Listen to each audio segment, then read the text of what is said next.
Where's Gary? Gary's dead. I'm Jack Donaghy, new VP of Development for NBC Universal Kmart. We own Kmart now. No. So why are you dressed like we do?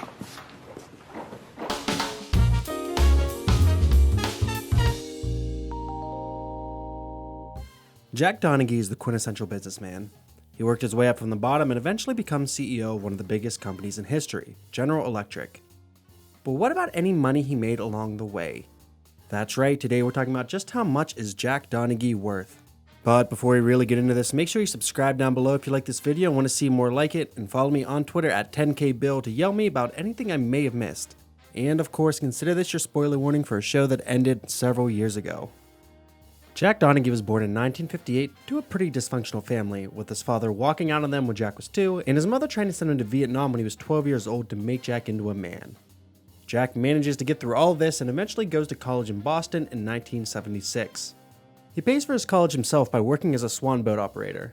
We know that he also works for a Ted Kennedy campaign at some point. Coincidentally, in 1980, the year Jack would graduate from college, Ted Kennedy ran for the Democratic nomination for president. However, he eventually withdrew from the race, conceding to Jimmy Carter, who himself would lose to Ronald Reagan. Following this, Jack would return to college to get his master's degree.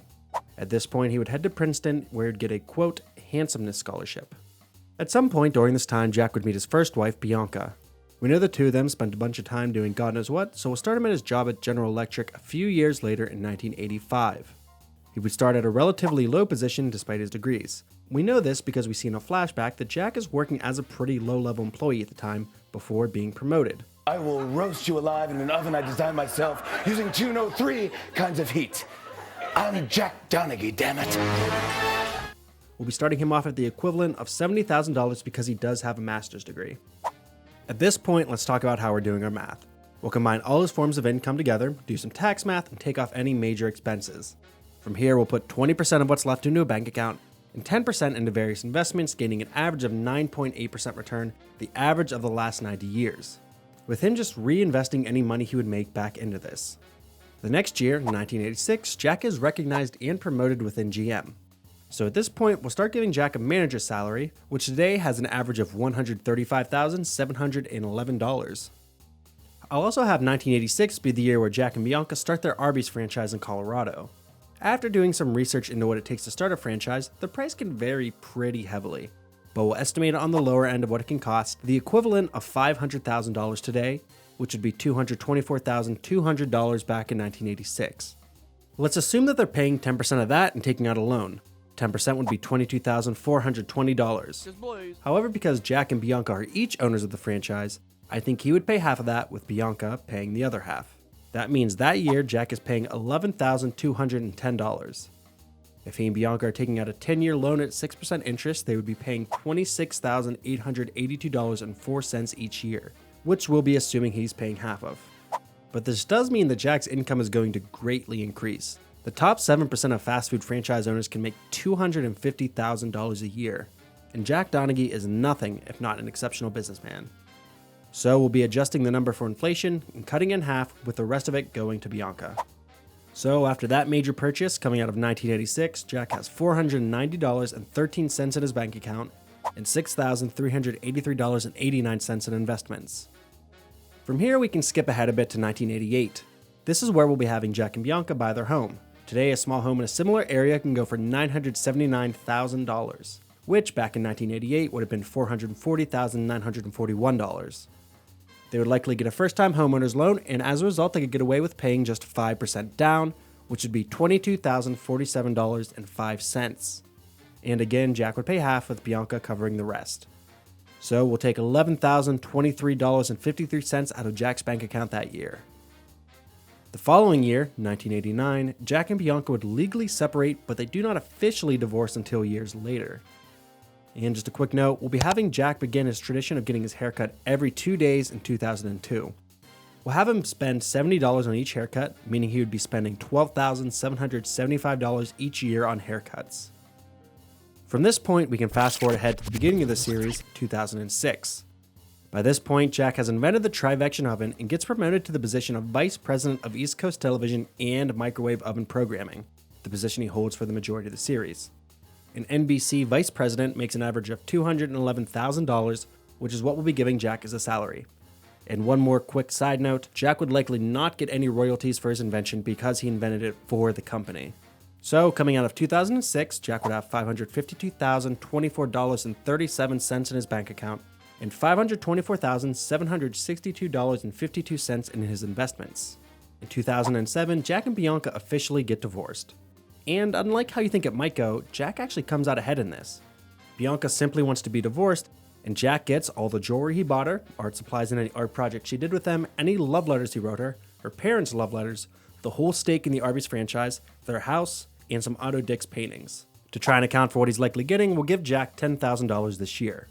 He also states that he's going to shut down the Arby's franchise despite Bianca. Despite Bianca saying that she would fight it and the town could sue Jack, we never hear about it again. So we'll work under the assumption that Jack did actually shut it down and let the building essentially rot. From this point on, Jack would no longer be getting any money from the Arby's franchise. Coming out of 2007, Jack has $616,368.65 in his bank account and $595,400.62 in investments. 2008 is a big year for Jack. He accepts a position as the Homeland Security Director of Crisis and Weather Management. A similar position today can pay around $156,182. However, Jack only works at the position for 3 months, so after we adjust his salary back to what it would have been in 2008, we'll also take 1/4 of that. He then goes back to his previous job at NBC, working his way back to the top in record time. Because of Jack's experience by this point, we'll be giving him the equivalent of $230,000 each year. And just for this year, we'll be taking 3/4 of his salary to account for him only working there 9 months instead of a full year. This is also the year that we'll be having him write his book, Jack Attack: The Art of Aggression in Business. We'll assume that his book sells incredibly well because Jack isn't exactly accustomed to failing. For the first year the book is out, we'll be giving him $40,000, then $20,000 for the next 2 years, and finally $10,000 for each year after that. Now let's fast forward ahead a couple more years to 2012 when Jack and Avery, who's technically his third wife, get divorced. This divorce happens very quickly with them splitting their investments and friends. Because of how much Jack has in investments, he would lose the bulk of his stocks.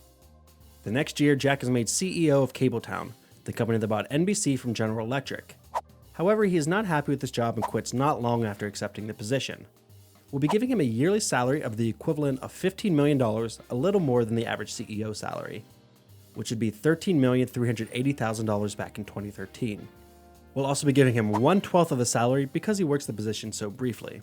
Eventually he quits, and 1 year later is working as the CEO of General Electric after his latest invention, the see-through dishwasher. We'll assume he gets that position pretty rapidly because of his previous workings with that company, and how honestly close he was to the position before. We can actually look up to see what the GE CEO made last year and give Jack the equivalent of that $21.9 million.